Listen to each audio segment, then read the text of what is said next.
안녕하세요. H성형외과 백정환입니다. 오늘 설명드릴 내용은 안면 비대칭을 가진 환자에서 하악 외소증 수술 또는 무턱 수술을 어떻게 진행하는지에 대한 설명을 드리려고 합니다.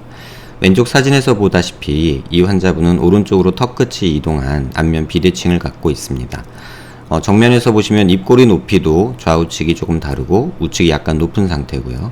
왼쪽이나 오른쪽의 턱의 좌우 폭도 왼쪽이 조금 더 오른쪽보다 넓은 이런 양상을 보이고 있습니다. 턱선은 오른쪽이 왼쪽보다 약간 볼록한 양상을 보이고 있고요. CT에서 보시면 눈을 기준으로 해서 수평면을 맞추고 얼굴을 정렬한 모습에서 보면 하악 턱끝이 우측으로 변이가 되어 있고 이렇게 하악각의 그런 하악 바디 체부의 각도도 오른쪽에 비해서 왼쪽이 조금 완만한 그런 양상을 보이고 있고요. 턱 끝의 위치도 오른쪽 초록색 라인보다 왼쪽의 그 보라색 라인이 조금 더 긴, 다시 말해서 왼쪽이 조금 더 넓어 보이는 실제 모습에서와 같은 양상을 보이고 있습니다. 이러한 환자에서 사각턱 재건을 할 때는 정면에서 봤을 때 이 좌우 대칭을 맞춰준다는 개념으로 왼쪽을 조금 더 크게 만들면 얼굴 전체적인 대칭은 맞아지지만 입이 오른쪽으로 돌아가 있기 때문에 이 입가 끝에서 하악 체부와의 거리가 이렇게 멀어지는 단점이 있습니다. 그래서 얼핏 보면 수술 후에 더 입이 삐뚤어져 보이고 얼굴 비대칭이 더 심해진 듯한 그런 양상을 보이게 되기 때문에 수술 계획에 있어서는 이러한 정면 모습만 보는 것이 아니라 또는 여러 각도에서 그 내용을 함께 봐야 되고요. 또 한 가지는 입이 삐뚤어진 상태에서 하악 외소증 무턱 수술을 시행했을 때 정면의 대칭성만 고려하면 오히려 수술 후에 입이 오른쪽으로 더 틀어져 보이는 입가와 이 하악 체부의 거리가 더 늘어나기 때문에 더 입이 삐뚤어져서 수술 후에 비대칭이 심화됐다는 그런 느낌을 가질 수 있습니다. 고개를 든 모습에서도 보시면 이 하악의 모습이 이런 방향으로, 그러니까 반시계 방향으로 이렇게 돌아간 듯한 느낌을 보이게 됩니다.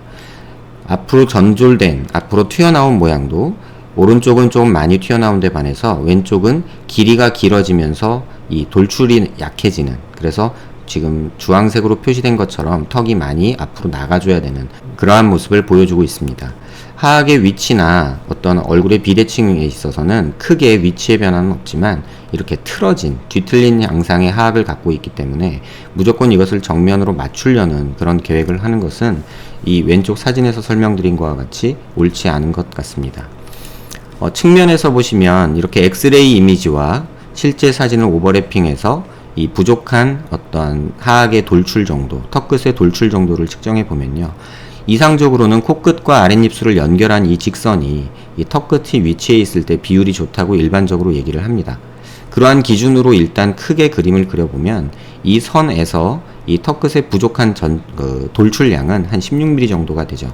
CT에서도 보면 피부 음영에서 빨간색 보조선을 그어보면 이 앞으로 돌출된 양이 16mm 정도로 조금 부족한, 그래서 돌출이 한 16mm 정도 만들어져야 되는 그러한 내용을 확인할 수 있습니다. 하지만 이때 16mm가 뼈가 커진다고 해서 이 16mm가 튀어나오는 것은 아닙니다. 다시 말해서 뼈를 8mm 만들었다고 해서 겉으로 봤을 때 피부가 8mm 나오는 것이 아니라 대략 한 70-80% 정도가 돌출이 이루어진다고 생각하고 있습니다. 고개를 숙인 모습에서 보시면 그 얼굴 중심 라인에서 턱의 끝 라인과 이 하악의 위치를 보시면 오른쪽이 조금 더 외측으로 돌출된 양이 적은 것을 볼 수 있습니다. 이 노란색 거리를 보시면 오른쪽이 왼쪽보다 더 짧고 왼쪽이 길이가 더 넓은 모습을 볼 수 있죠. 다시 말하면 이쪽이 이 외측으로의 볼륨이 적다는 것이죠. 그래서 CT로 보시면 하악 재건, 하악 외소증을 수술을 통해 교정하려고 할 때 이 외측으로 이 돌출된 양을 우측보다 왼쪽을 더 많이 만들어야 되는 그런 계획을 하게 됩니다. 이러한 내용을 바탕으로 수술을 계획해서 수술을 시행한 모습입니다. 수술 전 모습이고요. 수술 후 3일째 이제 반창고를 떼고 이렇게 조금 부어있는 모습을 관찰할 수 있고요. 수술 후 한 2주째 실밥을 뽑는데요. 수술 후 2주 정도 됐을 때 이렇게 붓기가 많이 빠졌지만 아직도 부어있는 모습입니다. 수술 후 2개월 14일 정도 된 모습인데요. 14일째에 비해서 붓기는 전반적으로 조금 더 빠진 모습이고요. 또 하악 외소증이나 무턱 환자에서 보이는 특징적인 모습이 여기서도 관찰이 되는데요. 그 특징적인 모습은 하악 외소증이나 무턱이 있는 분들이 입을 다물면 이쪽 호두주름이 과장되는 모습이 관찰이 됩니다. 이렇게 입을 살짝 벌리는 게 습관화되는 그런 형태지요. 하지만 이런 수술을 통해서도 이러한 무턱의 특징적인 호두주름은 일부 개선은 되지만 완전히 해결이 되지 않는 모습을 볼 수 있습니다. 수술 후 14일째 실밥 제거를 위해 내원했을 때는 입에 힘을 빼고 살짝 벌렸기 때문에 호두주름이 안 보이지만 2개월 14일째 사진을 보시면 약간의 호두주름이 수술 전보다는 좋아졌지만 아직 남아있는 모습을 확인할 수 있습니다. 왼쪽 측면을 보시면 무턱으로 하악 외소증으로 턱이 굉장히 턱목 각도가 굉장히 모호하고 이 입이 돌출된 듯이 보이는 이런 모습을 보이고요. 수술 후 3일째는 굉장히 부어서 턱이 과도하게 나와서 과교정이 된 것이 아닌가 생각이 될 정도로 많이 나와 있는 모습입니다. 수술 후 14일째 보시면 3일째에 비해서는 많이 붓기는 빠졌지만 전반적으로 아직 이 부위에 붓기가 많은 모습을 볼 수 있고요. 한 2개월 14일 정도 됐을 때 보시면 붓기가 어느 정도 빠져서 수술 계획했던 대로 이렇게 턱이 돌출이 만들어진 모습을 볼 수 있습니다. 또 하악 외소증에서 특징적으로 보이는 이 턱목 각도가 모호한 모습이 이렇게 앞으로 돌출된 보형물을 통해서 턱목 각도가 좀 또렷해지는 그런 모습도 확인할 수 있습니다. 왼쪽 사면 모습 보시면요. 수술 전에 입 나온 모습과 이 호두주름이 관찰되고요. 수술 후 3일째 부어있는 모습, 14일째 역시 부어있는 모습이고요. 이때와 이때 많이 빠지긴 했지만 그래도 전반적인 측면 모습, 이쪽에 부어있는 모습은 그대로 관찰이 됩니다. 한 2개월 14일 정도 되면 붓기는 많이 빠졌지만 아직 이쪽 부위에 붓기가 많이 남아있는 모습이고요. 이러한 붓기는 대략 한 3개월에서 6개월까지 지속이 되고요. 완전하게 붓기가 빠져서 최종적인 결과를 보이는 건 한 1년까지 생각하고 있습니다. 우측 측면 모습 보시면 이렇게 입이 나와 보이고 턱 끝이 없는 모습이고요. 3일째 돌출 만들어졌지만 조금 과교정된 듯한 느낌이 보이지만 14일째도 약간 보이지만 한 2개월 정도 지나니까 이 과교정된 모습은 약간 좋아진 모습입니다. 특징적으로 이 환자분 같은 경우는 사실은 턱을 수술하면서 턱 끝을 길이를 약간 한 1, 2mm 정도 줄인 경우입니다. 그러니까 턱의 각도가 이렇게 옆에서 보시면 이 턱 각도가 맨디블러 앵글이 굉장히 가파르기 때문에 무조건 앞으로 나가기만 해서는 이 길이, 이 폭 차이를 극복하지 못하는 경우가 종종 있습니다. 그런 경우에는 이쪽 턱 끝의 길이를 한 1, 2mm, 심하면 4, 5mm까지 줄이는 수술도 현재는 실행하고 있습니다. 측면 모습이고요. 우사면 모습이고요. 우사면 모습에서도 역시 호두주름 관찰되고 수술 후에 일부 좋아졌지만 아직 남아있는 모습이고요. 이런 모습은 보톡스를 통해서 치료하는 것이 가장 현실적으로 옳지 않나 생각하고 있습니다. 부어서 이중턱처럼 보이는 모습이 보이는 게 2주째 조금 사라지는 모습이고 한 2달 넘어가니까 그런 라인도 없고 이 턱 바디, 하악 체부 쪽에 이런 턱 라인도 뚜렷해지는 모습이 관찰이 되고 있습니다. 어떻게 보면 제가 이 하악 외소증 수술할 때 있어서 가장 중요시하는 부분이기도 한데요. 고개를 숙인 모습에서 기존의 보형물이 이 턱 끝 앞에만 보형물이 나가거나 또는 전진술을 통해서 이 무턱을 해결하려고 할 때는 입가 안쪽 요 부위만 전돌이 일어납니다. 전돌. 그러니까 앞으로 튀어나오는 거죠. 그래서 이쪽이 전진만 되고 상대적으로 이쪽 부분, 하악 체부 쪽으로 굉장히 볼륨이 부족해서 이렇게 고개를 숙인 모습에서 어색하게 이쪽만 튀어나온 마치 투탕카멘의 턱 같은 그러한 느낌을 주게 됩니다. 그런데 이 하악 외소증에 사용되는 3D PP 보형물은 이러한 그 하악 체부의 볼륨도 채워줄 수 있어서 이렇게 볼륨을 좀 만들어주면 그렇게 어색하지 않은 턱 모양을 만들 수 있게 됩니다. 실제 CT에서 보시면 정면 모습에서 하악 체부와 턱 끝 이런 부위에 볼륨이 만들어진 모습이고요. 또 측면에서 보시면 전돌된 모습이 볼 수 있고요. 대략 한 12mm 정도 보형물을 만들었던 경우고요. 그 다음에 측면에서 보시면 체부와 이렇게 하악의 턱 끝 이렇게 만들어진 모습을 볼 수 있고요. 이 수술에 조금 제한이랄까 조금 어려운 부분은 이런 신경이 있어서 이 부분을 완전히 채우지 못한다는 어떤 단점이 있습니다. 하지만 보형물 삽입 수술 시에 이 신경을 눈으로 보면서 확인하기 때문에 신경 손상의 위험은 그닥 높지 않다고 보고 있고요. 하지만 요 부위를 볼륨을 주지 못하는 걸로 인한 실제 얼굴에서 그러니까 요 부위의 볼륨이 약간 부족한 그런 느낌은 조금은 극복하기 어려운 한계가 있습니다.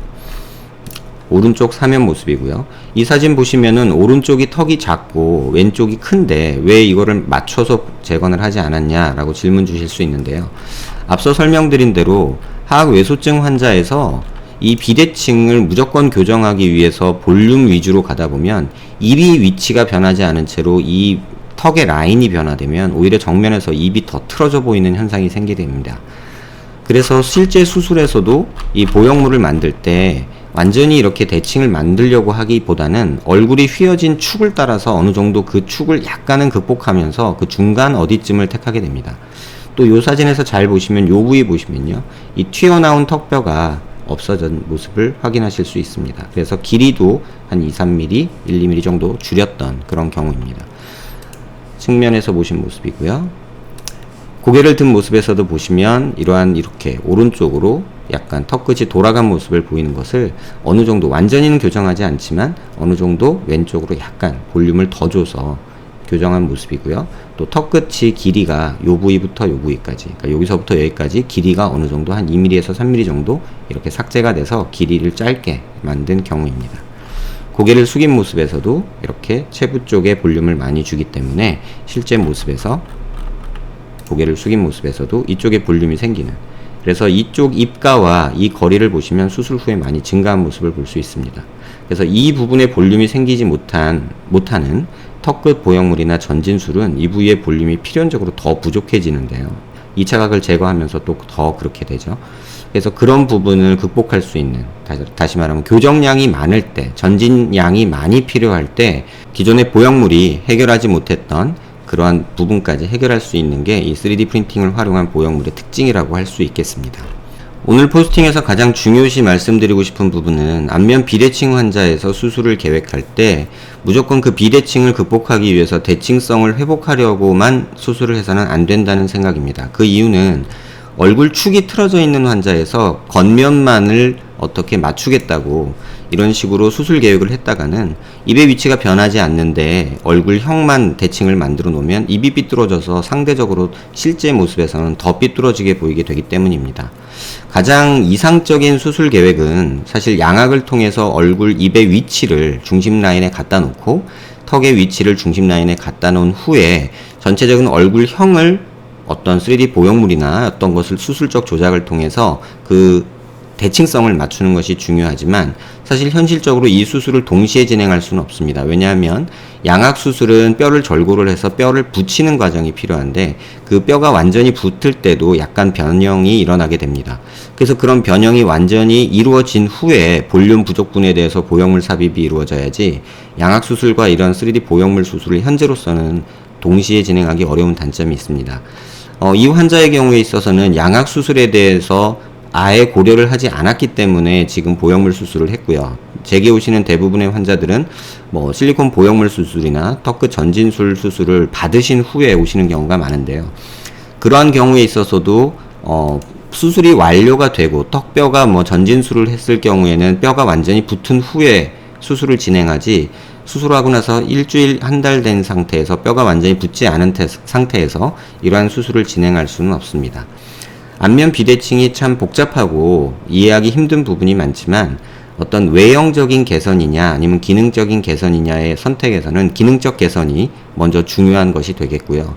그 다음에 외형적인 개선이 이루어지게 됩니다. 그래서 안면 비대칭이 있어서 입이 많이 삐뚤어진 이런 환자들에 있어서는 양악 수술에 대한 그 생각을 확실히 정리를 하셔야 되고, 또 입이 삐뚤어진 부분에 대한 개선을 환자분이 원한다면 양악 수술이 우선되어야 된다고 생각이 됩니다. 하지만 양악 수술은 또 앞서 포스팅에서 말씀드린 것처럼 비대칭을 완전히, 얼굴형을 완전히 잡기 어려운 그런 단점이 존재하는 것도 사실입니다. 안면 비대칭과 하악 외소증에 대해서 이해하시는데 도움이 되는 내용이 되었길 바랍니다.